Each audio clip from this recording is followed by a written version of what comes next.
എല്ലാവർക്കും നമസ്കാരം. നമ്മൾക്കറിയാം, ഇന്ന് ഇസ്രായേലും ഇറാനും തമ്മിലുള്ള വാർ അവിടെ നടന്നുകൊണ്ടിരിക്കുകയാണ്. അപ്പോൾ നമ്മൾക്കറിയാം, ഒരു വാർ എന്നൊക്കെ പറഞ്ഞാൽ, യുദ്ധം എന്ന് പറഞ്ഞാൽ രണ്ട് സൈഡിലുള്ള ആൾക്കാർക്കും നഷ്ടങ്ങളൊക്കെ സംഭവിക്കും. പക്ഷേ ഇവിടെ ഇസ്രായേൽ ആരാണ്? ദൈവത്തിൻ്റെ തിരഞ്ഞെടുക്കപ്പെട്ട ജനമാണല്ലേ. അവരെന്തിനു വേണ്ടിയാണ് ഫൈറ്റ് ചെയ്യുന്നത്? അവരുടെ നിലനിൽപ്പിന് വേണ്ടിയിട്ടാണ് അവർ ഫൈറ്റ് ചെയ്യുന്നത്. അവർക്ക് ഒരു കുഞ്ഞു രാജ്യമാണല്ലേ. ആ രാജ്യത്തിൻ്റെ പവർ എന്ന് പറയുന്നത് എന്താണ്? ദൈവം മാത്രമാണ് അവരുടെ പവർ. ദൈവം അവർക്ക് ബുദ്ധി കൊടുത്തിട്ടുണ്ട്. എല്ലാവരെ കഴിഞ്ഞും അധികം ബുദ്ധി കൊടുത്തിട്ടുണ്ട്, പവർ കൊടുത്തിട്ടുണ്ട്, എല്ലാം കൊടുത്തിട്ടുണ്ട്. എന്തുകൊണ്ടാണ് അല്ലേ? ദൈവം എപ്പോഴും അങ്ങനെയാണല്ലേ. ഏറ്റവും ചെറുതിൻ്റെ കൂടെ എപ്പോഴും ദൈവം നിൽക്കുന്നത്. അപ്പോഴാണ് ദൈവം ആ ഏറ്റവും ചെറിയ ആ രാജ്യത്തിൻ്റെ കൂട്ടത്തിൽ ദൈവമുണ്ട്. ആ ഒരു ജനതയാണ് ദൈവം എന്താണ് സ്വന്തം ജനമായിട്ട് തിരഞ്ഞെടുത്തത് അല്ലേ. അപ്പോൾ അതിൻ്റെ തുടർച്ചയായിട്ടാണ് ഇന്ന് ദൈവത്തെ ആരാധിക്കുവാൻ ദൈവം നമ്മളെ ഓരോരുത്തരെയും ദൈവം തിരഞ്ഞെടുത്തിരിക്കുന്നതെന്ന് നമ്മൾക്ക് കാണുവാനായിട്ട് കഴിയും. ഇവിടെ സങ്കീർത്തനം 46-ൻ്റെ 9-10 വാക്യങ്ങളിൽ വളരെ വ്യക്തമായിട്ട് ദൈവം പറഞ്ഞു വെച്ചിരിക്കുകയാണ്. അവൻ ഭൂമിയുടെ അറ്റം വരെയും യുദ്ധങ്ങളെ നിർത്തൽ ചെയ്യുന്നു.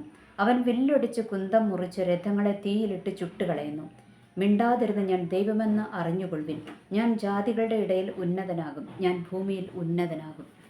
ഇത് ദൈവത്തിൻ്റെ ഒരു വലിയ വാഗ്ദത്തമാണല്ലേ. ദൈവം പറഞ്ഞിരിക്കുകയാണ്, ഞാൻ ഭൂമിയുടെ അറ്റം വരെ യുദ്ധങ്ങൾ നിർത്തൽ ചെയ്യും. എന്ന് വെച്ചാൽ യുദ്ധങ്ങൾ നിർത്തൽ ചെയ്യാനുള്ള എല്ലാ അധികാരവും ആർക്കുണ്ട്? അത് ദൈവത്തിൽ മാത്രം നിക്ഷിപ്തമാണ്. ദൈവം അത് ചെയ്യുമെന്നാണ് ദൈവം പറഞ്ഞിരിക്കുന്നത്. എന്ന് വെച്ചാൽ ഇന്ന് നമ്മൾ വിചാരിക്കും, ദൈവം അറിയാതെയല്ല ഈ ഭൂമിയിൽ ഓരോന്നും സംഭവിക്കുന്നത് അല്ലേ. ദൈവമെല്ലാം അറിഞ്ഞിട്ടാണ്. യുദ്ധങ്ങൾ ഉണ്ടാകുന്നതൊന്നും ദൈവം കണ്ണടച്ചിരിക്കുകയല്ല. ദൈവം അതൊക്കെ കാണുന്നുണ്ട്. കാരണം ദൈവമാണ് സുപ്രീം അല്ലേ. ഈ ലോകത്തിൻ്റെ എല്ലാം നിയന്ത്രിക്കുന്നവൻ, ലോകത്തെ സൃഷ്ടിച്ചവനൊക്കെ ആരാണ്? നമ്മൾ ആരാധിക്കുന്ന ദൈവമാണ്. അതുകൊണ്ട് ദൈവം പറഞ്ഞിരിക്കുകയാണ്, ഞാൻ ലോകത്തിൻ്റെ അറ്റത്തോളം യുദ്ധങ്ങൾ നിർത്തൽ ചെയ്യും. എന്ന് വെച്ചാൽ യുദ്ധങ്ങൾ കുറേ നീണ്ടുപോകുമെന്നോ അല്ലെങ്കിൽ ഇനിയും യുദ്ധങ്ങൾ ചെയ്യണമെന്നോ ഒക്കെ പലരും പലതും കണക്ക് കൂട്ടുന്നുണ്ട്. എന്നാൽ ദൈവം അറിയാതെ ഒന്നും സംഭവിക്കത്തില്ല. എന്ന് വെച്ചാൽ യുദ്ധങ്ങൾ നിർത്തണോ അത് തുടരണമോ എന്നൊക്കെ തീരുമാനിക്കുന്നത് ആരാണ്? ദൈവമാണ് തീരുമാനിക്കുന്നത്. എത്ര വലിയ പവർഫുള്ളായിട്ടുള്ള വെപ്പൺസ് കയ്യിലുണ്ടെങ്കിലും ശരി, എത്ര അണുവായുധങ്ങളുണ്ടെങ്കിലും ശരി, എന്തുണ്ടെങ്കിലും ശരി, ദൈവം തീരുമാനിക്കണം എന്തെങ്കിലും ഒന്ന് നടക്കണമെങ്കിൽ.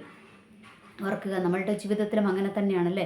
നമ്മൾ പല തീരുമാനങ്ങളും എടുക്കും, പക്ഷേ ദൈവമാണ് തീരുമാനിക്കുന്നത്. ഫൈനലായിട്ട് അത് കൊണ്ടുവരണോ വേണ്ടയോ എന്നുള്ളതൊക്കെ ദൈവമാണ് തീരുമാനിക്കുന്നത് എന്നുള്ളൊരു യാഥാർത്ഥ്യം നമ്മൾ തിരിച്ചറിയുക. പിന്നെ അടുത്തത് ദൈവം പറഞ്ഞിരിക്കുകയാണ്, നിങ്ങൾ മിണ്ടാതിരുന്ന് ഞാൻ ദൈവമെന്നറിഞ്ഞുകൊള്ളുക.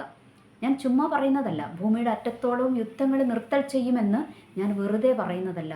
മിണ്ടാതിരിക്കെ ഞാൻ ദൈവമാണ് എന്നാണ് ദൈവം ഇവിടെ പറഞ്ഞു വെച്ചിരിക്കുന്നത്. ഓക്കെ, അപ്പോൾ ദൈവത്തിൻ്റെ സന്നിധിയിൽ എന്ത് ചെയ്യണം? ദൈവമേ എന്തുകൊണ്ടാണ് എന്നുള്ളൊരു 100 ക്വസ്റ്റ്യൻസ് നമ്മൾ ചോദിക്കേണ്ട കാര്യമില്ല. കാരണം ദൈവമെല്ലാം അറിയുന്നുണ്ട്. പക്ഷേ നമ്മൾ ദൈവത്തിൻ്റെ സന്നിധിയിലെല്ലാം അറിയിക്കണമെന്ന് മാത്രം. പക്ഷേ ആ ദൈവം പറഞ്ഞിരിക്കുകയാണ്, ഞാൻ ഭൂമിയുടെ അറ്റത്തോളം നിർത്തൽ ചെയ്യുന്ന ദൈവമാണ്. അതുകൊണ്ട് എന്ത് ചെയ്യണം? നീ മിണ്ടാതിരിക്കുക. നിനക്കെതിരെ വരുന്ന യുദ്ധങ്ങളിലൊക്കെ നീ എന്ത് ചെയ്യണം? നീ മിണ്ടാതിരിക്കുക. ഞാൻ ദൈവമാണെന്ന് നീ അറിഞ്ഞുകൊള്ളുക. ആ യുദ്ധങ്ങളെയൊക്കെ നിർത്തൽ ചെയ്യുവാൻ എനിക്ക് കഴിയും എന്നുള്ളതാണ് ദൈവം പറഞ്ഞിരിക്കുന്നത് അല്ലേ. ഞാൻ ജാതികളുടെ ഇടയിൽ ഉന്നതനാകും. അപ്പോൾ ഇംഗ്ലീഷിലോട്ട് വന്നു കഴിയുമ്പോൾ അതിനകത്ത് പറയുന്നത് എന്താണ്? സുപ്രീം അല്ലേ. ദൈവം സുപ്രീം ആണെന്നാണ് പറഞ്ഞിരിക്കുന്നത്. ഓൾ ഓവർ ദ വേൾഡ്, ഈ ലോകത്തിൻ്റെ മുഴുവൻ സുപ്രീമാണ് ദൈവമെന്നാണ് പറഞ്ഞിരിക്കുന്നത്. അപ്പോൾ നമ്മൾക്ക് എന്ത് പ്രിവിലേജാണ് ദൈവം തന്നിരിക്കുന്നതല്ലേ. അതുകൊണ്ട് നമ്മൾ ഈ ദിവസങ്ങളിൽ എനിക്കറിയാം, ദൈവത്തെ സ്നേഹിക്കുന്നവർക്ക് അല്ലേ, നമ്മൾ ഒത്തിരി ടെൻഷനിലാണ്. ഇസ്രയേലും ഇറാനുമായിട്ടുള്ള യുദ്ധങ്ങളൊക്കെ നടക്കുമ്പോൾ നമ്മൾ ടെൻഷനിലാണ്. കാരണം ഒരു കുഞ്ഞു രാജ്യമാണ്, ദൈവം തിരഞ്ഞെടുത്തൊരു കുഞ്ഞു രാജ്യമാണ്. അവരെ നമ്മൾക്ക് കുറ്റം പറയാൻ പറ്റത്തില്ല. കാരണം എന്താണ്? അവരവരുടെ നിലനിൽപ്പിന് വേണ്ടിയിട്ടുള്ള സമരത്തിലാണ്. അതിലവർക്ക് പൂർണ്ണ സപ്പോർട്ട് കൊടുക്കുകയല്ലാതെ വേറൊരു രക്ഷയും നമ്മൾക്കില്ല അല്ലേ. അപ്പോൾ അവരുടെ ആ ഒരു നിലനിൽപ്പിന് വേണ്ടിയുള്ള പോരാട്ടത്തിൽ ദൈവം അവരോട് കൂടെ ഉണ്ടാകും എന്നുള്ളത് നമ്മൾക്ക് ഈ ഒരു വചനത്തിലൂടെ ദൈവം നമ്മൾക്ക് ഉറപ്പ് തരികയാണ്. ഇത് ആ ഒരു കാര്യത്തിൽ മാത്രമല്ല, നമ്മളുടെ ജീവിതത്തിലും അങ്ങനെ തന്നെയാണല്ലേ. ഒരു സമൂഹം മുഴുവൻ, ഒരു ലോകം മുഴുവൻ നമ്മൾക്കെതിരെ യുദ്ധം പ്രഖ്യാപിച്ചാലും ആ യുദ്ധം നിർത്തൽ ചെയ്യുന്നത് ആരാണ്? അത് ദൈവം. അത് നിർത്തൽ ചെയ്യുമെന്ന് ദൈവം വളരെ വ്യക്തമായിട്ട് ദൈവത്തിൻ്റെ വചനത്തിലൂടെ പറഞ്ഞിരിക്കുകയാണ്. അതുകൊണ്ട് ഈ ദിവസങ്ങളിൽ നമ്മൾ എന്താണ്? നമ്മുടെ ദൈവത്തിൻ്റെ സന്നിധിയിൽ ശക്തമായിട്ട് പ്രാർത്ഥിക്കുക. ദൈവത്തിൽ നമ്മളങ്ങ് ആശ്രയിക്കുക. കാരണം ഈ ലോകത്തിലുള്ള പലരും പല രാജാക്കന്മാരാണ്, നേതാക്കന്മാരാണ്, സീനിയർ പാസ്റ്ററാണ്, അതാണ് ഇതാണെന്നൊക്കെ പറഞ്ഞുകൊണ്ട് പല തീരുമാനങ്ങളും എടുക്കും. തങ്ങളുടെ അധികാരങ്ങളെ ഉറപ്പിക്കുവാൻ വേണ്ടിയിട്ട് വല്ലവരും കഷ്ടപ്പെട്ടുണ്ടാക്കിയതൊക്കെ മാറ്റി തങ്ങളുടേതായിട്ട് വരുത്തുവാൻ വേണ്ടിയിട്ടുള്ള പല തീരുമാനങ്ങളും പലരും എടുക്കും. പക്ഷേ ദൈവം പറയുകയാണ്, ഇതൊക്കെ എവിടം വരെ പോകുമെന്നുള്ളത് ഞാൻ നോക്കിക്കൊണ്ടിരിക്കുകയാണ്. പലതും നിർത്തൽ ചെയ്യുന്ന ദൈവം ഞാനാണ് എന്ന് ദൈവം വളരെ വ്യക്തമായിട്ട് പറഞ്ഞിരിക്കുകയാണ്. അതുകൊണ്ട് നമ്മൾ ഈ ദിവസങ്ങളിൽ ഭാരപ്പെടേണ്ട, നമ്മൾ വിഷമിക്കേണ്ട, നമ്മൾ പ്രയാസപ്പെടേണ്ട, നമ്മൾ ഫൈറ്റിങ്ങിന് ഇറങ്ങേണ്ട. നമ്മൾ ഇറങ്ങേണ്ടടുത്ത് നമ്മൾ ഇറങ്ങണം. അതിൽ പലതും നമ്മൾക്കെതിരെ പറയുമായിരിക്കും, പക്ഷേ അതൊന്നും നമ്മൾ മൈൻഡ് ചെയ്യേണ്ട കാര്യമില്ല.